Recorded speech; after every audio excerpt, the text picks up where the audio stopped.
My channel. कैसे हैं आप सब? आई होप आप सबके एग्ज़ाम्स अच्छे से हो रहे होंगे।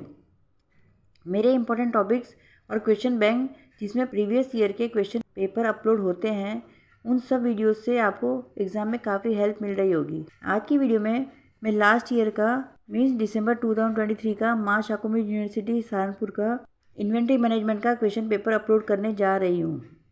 ये सब्जेक्ट आपका ऑप्शनल है, means there is choice between business regulatory framework and inventory management in third semester of BCom। ये चॉइस माँ शाकुंभरी यूनिवर्सिटी सहारनपुर के कॉलेजेस में है। किसी किसी कॉलेज में थर्ड सेमेस्टर में बिजनेस रेगुलेटरी फ्रेमवर्क सब्जेक्ट है, इसका पेपर मैंने ऑलरेडी अपलोड कर दिया है। और किसी किसी कॉलेज में इन्वेंट्री मैनेजमेंट सब्जेक्ट है, तो आप अपने अकॉर्डिंगली देख लेना। माँ शाकुंभरी यूनिवर्सिटी सहारनपुर के अलावा दूसरी यूनिवर्सिटीज़ में ये subject first year, second year या थर्ड ईयर में किसी भी ईयर में हो सकता है। That doesn't matter.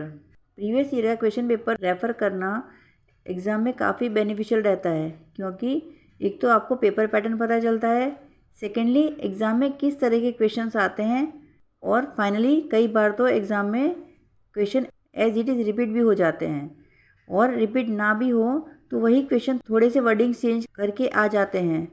तो इसलिए प्रीवियस ईयर के क्वेश्चन पेपर आपको ज़रूर रेफ़र करने चाहिए। तो लिए अब देखते हैं इन्वेंट्री मैनेजमेंट का क्वेश्चन पेपर। ये क्वेश्चन पेपर भी 3 सेक्शंस में डिवाइडेड है, A, B and C. Section A का फर्स्ट क्वेश्चन है, what do you understand by inventory management? स्कंद प्रबंध से आप क्या समझते हैं? Second is, what is called perpetual inventory system? निरंतर स्टॉक सूची प्रणाली किसे कहते हैं? Third is, what is called normal wastage? सामान्य क्षय किसे कहते हैं? Fourth is, what is meant bye obsolete items? अप्रचलित मदों से क्या आशय है? Fifth is, right the objectives of ABC analysis. ABC विश्लेषण के उद्देश्य बताइए। Now six question is numerical question.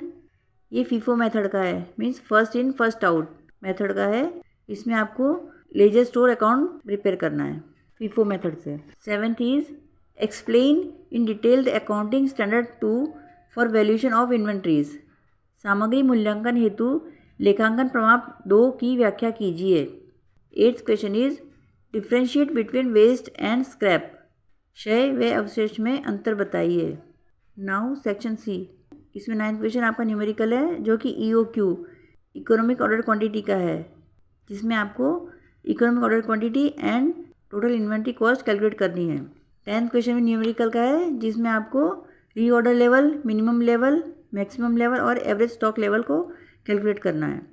Now 11th question, what is meant by inventory?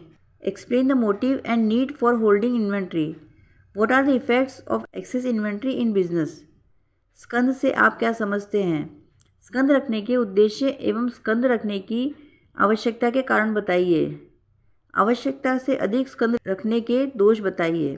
Now 12th question, what do you mean by wastage of material?